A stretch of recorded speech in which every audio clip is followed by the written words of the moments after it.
नमस्कार भक्तों, आप सभी का स्वागत है। होलिका दहन एक महत्वपूर्ण हिंदू त्योहार है जो बुराई पर अच्छाई की जीत का प्रतीक है।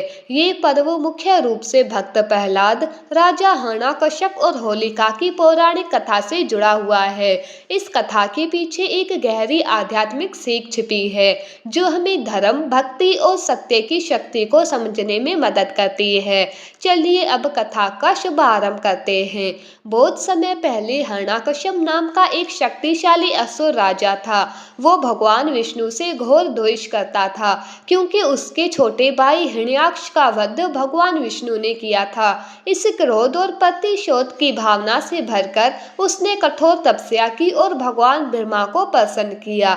जब ब्रह्मा जी उसके तप से प्रसन्न हुए तो हिरण्यकश्यप ने अमरता का वरदान मांगा, लेकिन ब्रह्मा जी ने स्पष्ट किया कि ये संभव नहीं है। तब हिरण्यकश्यप ने एक ऐसा वरदान मांगा जिससे उसे कोई न मार सके, न उसे कोई मनुष्य मार सके, न कोई जानवर, न दिन में न रात में, न घर के अंदर न घर के बाहर, न आकाश में न पृथ्वी पर, न किसी अस्त्र से न किसी शस्त्र से।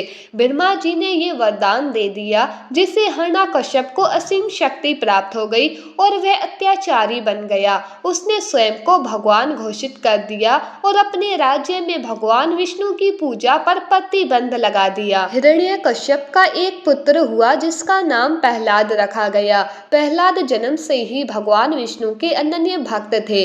उन्होंने अपने पिता के आदेशों की अवहेलना करते हुए सदैव भगवान विष्णु की भक्ति की। हिरण्यकश्यप ने कई बार प्रहलाद को समझाने की कोशिश की, लेकिन जब वो नहीं माना तो उसने अपने सेवकों को उसे दंड देने का आदेश दिया।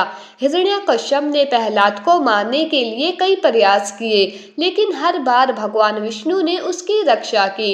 गगनचुंबी पर्वत से गिराया गया लेकिन प्रहलाद सुरक्षित रहा। जहरीले नागों के बीच डाला गया लेकिन नागों ने उसे नहीं काटा।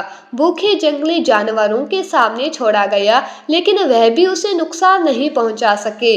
जहर दिया गया लेकिन विष अमृत बन गया। हर बार प्रहलाद की भक्ति ने उसे सुरक्षित रखा। हिरण्यकश्यप की बहन होलिका को एक वरदान प्राप्त था कि अग्नि उसे जला नहीं सकती।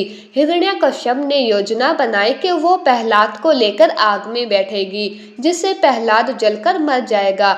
होलिका प्रहलाद को गोद में लेकर जलती आग में बैठ गई, लेकिन भगवान विष्णु की कृपा से प्रहलाद को कुछ नहीं हुआ, जबकि होलिका जलकर राख हो गई क्योंकि होलिका ने अपने वरदान का दुरुपयोग किया था और अधर्म का साथ दिया था, इसीलिए वो नष्ट हो गई। होलिका दहन बुराई पर अच्छाई की विजय का प्रतीक है। ये हमें सिखाता है कि अत्याचार और अहंकार का अंत निश्चित होता है। सच्ची भक्ति और श्रद्धा की हमेशा जीत होती है। धर्म और सत्य की रक्षा स्वयं भगवान करते हैं। इसीलिए फाल्गुन पूर्णिमा की रात को पूरे भारत में होलिका दहन किया जाता है।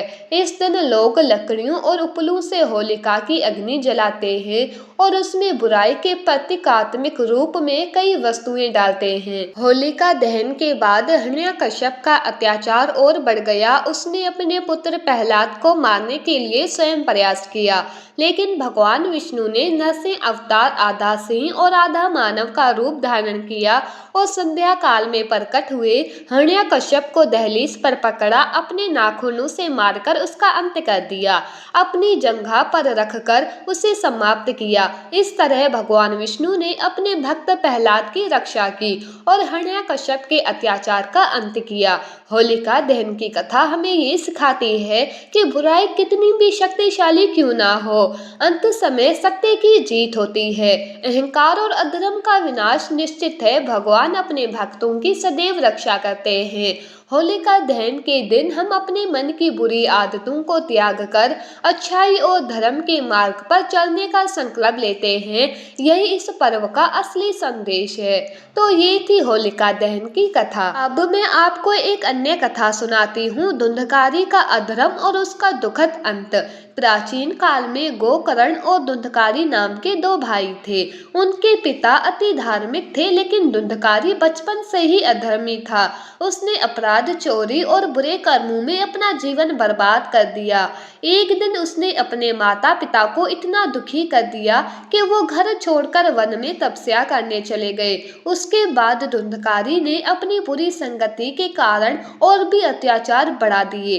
कुछ समय बाद उसकी बुरी संगति ने ही उसे मार डाला, लेकिन अपने पापों के कारण वो प्रेत बन गया और भटकने लगा। उसकी आत्मा को शांति नहीं मिल रही थी। जब गोकर्ण को ये पता चला तो उन्होंने श्रीमद् भागवत कथा का आयोजन किया। कथा के 7 दिनों में ही धुंधकारी को प्रेत योनि से मुक्ति मिल गई और वो परम धाम चला गया। इस कथा से हमें शिक्षा मिलती है कि पापों का फल भोगना ही पड़ता है।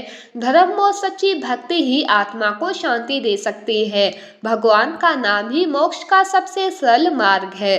होलिका दहन और धुंधकारी की कथा दोनों हमें ये सिखाती है कि अधर्म और अहंकार का अंत निश्चित होता है, जबकि भक्ति और सच्चाई की हमेशा विजय होती है।